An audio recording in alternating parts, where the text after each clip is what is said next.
Well, friends, it would appear that our boy Baldoni and the Wayfarer gang are going to be appealing, and people are very excited about that prospect, and for good reason. But why? Why are people excited about the appeal, and what does the appeal even mean at this stage in the game? Well, let's discuss.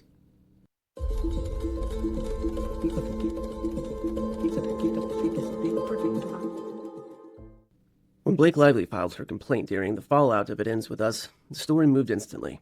There were allegations of harassment and allegations of retaliation. And in the modern media cycle, allegations alone can permanently shape public perception. Perception of a man's career, of a man's character, of someone's life. Before a courtroom, before discovery, before cross-examination, public opinion begins to form first. And as we've seen in this case, maybe more so than any other of recent memory, that matters. In response, Justin Baldoni didn't just deny the allegations. He went on the offense. He filed a $400 million countersuit alleging defamation, extortion, and a coordinated attempt to destroy his reputation, and thus his career, and his very life. That's not a small legal move by any measure. That's someone saying, this isn't just false. This is calculated. That's someone standing up against a force that is larger than him and saying, no, not this time. Not today. People were excited. People were happy. People were thrilled that this man was actually standing up to the force that was actively trying to destroy him in every way, it seems. But then, of course, came June 2025, when Judge Lyman dismissed Baldoni's lawsuit. Why? The court ruled that many of Lively's statements are legally protected, meaning they couldn't be used as the basis for defamation claims. Judge Lyman allowed a narrow opportunity for Baldoni to amend certain parts of his complaint, but the major claims, they were dismissed, and Baldoni didn't move to amend certain parts of the complaint. They instead waited. And so a lot of people who were Team Baldoni were hoping that this was an act of defiance so that he could later come back and make the appeal. And it appears as though that's exactly what is transpiring now. Yes, in the fall of 2025, Baldoni's legal team does not file an amended complaint before the deadline. The court enters the final judgment. His lawsuit is officially closed at the trial court level. And a lot of people felt that that was a gut punch. And people were upset. People were confused. And now, fast forward, 2026, February. Baldoni is planning to appeal. What does that mean? It does not restart the case automatically. It means a higher court will review whether the judge made a legal error in dismissing it. And here's the other factor. Appeals are very slow. They can take months, sometimes even longer. Meanwhile, of course, Lively's original harassment lawsuit against Baldoni is still very active and moving towards this 2026 trial, which is still set to begin in March. When Judge Lyman dismissed Justin Baldoni's suit, people took it as a gut punch. They were stunned. They were angry. They were confused. And even though the idea would be to move on and focus on the rest of the trial, which they did by and large, there still was that missing element of, wait, is this really going to be justice if this man only defends himself? Because this poor guy has seemingly been defending himself, or at least trying to, since the very beginning of the shooting of this film. And so this time people didn't move on, not fully. There was a hope of appeal. There was even probably an urging of an appeal. People were emotionally invested. They really care. And the question is why? Well, the simple answer to that is that we are a people of the story. See, on paper, where this started, on the page, it started as a story. And even on paper, this is a legal dispute connected to the story of It Ends With Us between Justin Baldoni and Blake Lively, two actors and director, two individuals who just could not seem to get along. But what was the exact nature of their relationship as it unfolded throughout the production of this story becoming a movie? Of course, there were allegations and countersuits and dismissals and all of the courtroom drama that would be perfectly fitting inside one of these movies. In fact, many people have stated that the case itself is far more exciting and interesting than the movie was, or even the novel that it's based on. See, this has been transformed into something archetypal. It's been transformed in the way of Archetype. Many people aren't just tracking the legal nuance of this case, they are watching a story.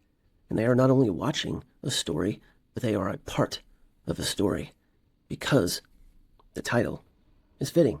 And the title of this courtroom battle is a story that feels ancient. It feels like it's in our bones. It feels like a story that is winding its way through our subconscious and through the collective subconscious. We know this story, right? David versus Goliath, Rocky Balboa. Collectively, we understand this story as that of the underdog. Psychology shows us that we instinctively root for the underdog. Why? Because the underdog represents possibility, represents hope. If the smaller figure can stand up to a power that's corrupt, that's domineering, then that power isn't absolute.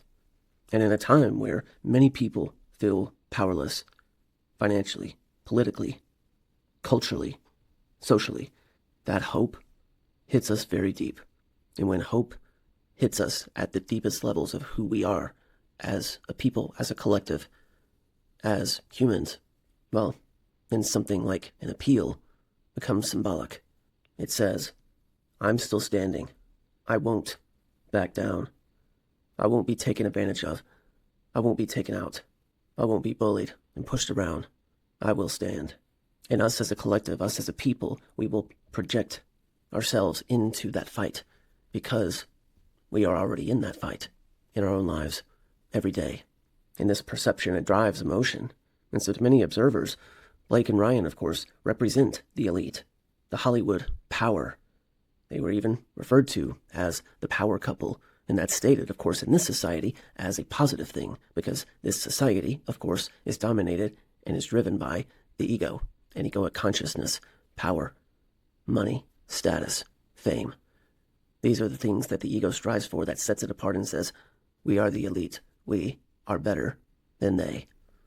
We are better than you. And so that's significant. That is culturally powerful, together with Ryan Reynolds and their collective fame and wealth. And Baldoni, well, he's seen more vulnerable.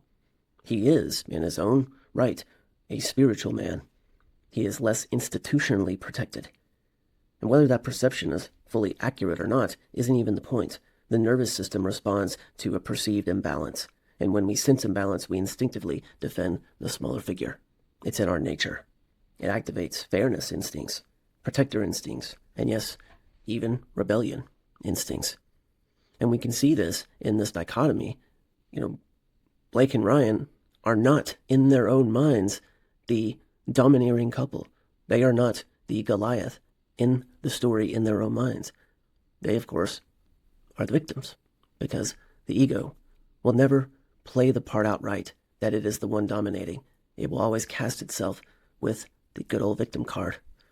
Blake is not the one who tried to steal a production, a film that undermined a man who had poured his blood, sweat, tears, heart, and soul into this project and literally with his bare hands made it come to life. No, she's the victim. But she wasn't in reality. And so she had to create what? A story, a narrative that casts her in the victim light to gain sympathy and play that part out as the underdog in her own mind. And of course, Ryan happily follows suit. Now, of course, there's many of us that think that he is actually the dominating one that did write the narrative. After all, it was stated that the writing that Blake was so defensive of, she didn't actually write it. It was Ryan who actually wrote it. Now, we're going to dig into that little nugget on a whole separate video because that is a thread that can unravel this entire thing, but more on that later. But for now, Ryan wrote emails, made phone calls, pushed and pushed. We are the victims here. He is the predator. We are the victim. We are the ones who need to be vindicated by this. I should have been more angry, even when an entire culture is calling out for my figurative head, so to speak. Interesting, no? But here we have to zoom out and understand that what part of history are we in as a culture, as a society, as a country, right? We're living in the era of institutional distrust. And many people believe that media narratives are shaped, powerful people are protected, public opinion forms before the evidence is actually even tested. Why? Because we have the evidence of a story that's at play. And now, more than ever, as we see the socio-political and geopolitical events that are unfolding in this country and the ripples and waves that it casts across the world, and the way that other choices that are being made by other political figures and societies and how their ripples have affected us, and how all of this is a huge game of interplay between all the connecting sections of the ego, and how it flares when it is being put to the test, especially by good people. And we see that now, right? Look at what has been happening with the release of the E files. Look at what people are saying. This release, as it has purposely been redacted and other things, a story for another video. But look at what has happened in public perception. There's been an unveiling of very dark truth within these files. And right now, a lot of people are looking around and they're feeling powerless. They're feeling hopeless. People are looking around being, okay, now we know. Maybe the conspiracy theorists were right all along. And our darkest fears are being realized right in front of us. Yet, what do we do? What are we going to do about this? I can barely even afford rent, my mortgage. I've got kids to send to school. I've got food to put on the table. I can barely even get through adulting to Friday. How are we supposed to band together and take on a socio-political institution that is dominating? And it's happening all over the world. And people right now, they feel hopeless. They feel powerless. They feel lost. They feel confused. People gravitate to these types of stories because we are these types of stories. And so this entire saga really has been appropriately titled since the very beginning. It starts with us, the middle is us, and it ends with us because this story is us. And that's the power that's driving through. And so an appeal becomes an act of rebellion, it becomes an act of courage and power that says, we are not going to take this lying down. As an individual, as a society, we are not going to go quietly into this good night. No, we stand for something. We're not going to be taken advantage of. We're not going to be bullied and beaten down by this institution of power that thinks that it can be corrupt, that it can be evil, and that no one is going to stand in the way and stop it. Well, bad things happen because good people stand by and do nothing. And that's what Blake and Ryan thought was going to happen here. We're going to pick on this guy. We're going to slander him. We're going to ruin his reputation. We're going to ruin his career. We're going to ruin his family. We're going to ruin his life. And he's not going to be able to do a thing about it. And that's exactly what the elites of this world are saying about us as they laugh in our faces with the release of these files, and they stand back in their little corners of privilege and they mock us. This case has activated archetypes. The underdog, the powerful elite, the brave resistor, the cultural machine, and the institutional collapse. And archetypes are emotional accelerants. And so this appeal is more than just a court filing. For many, it represents fairness, resistance, courage under fire, strength under pressure, bravery against all odds.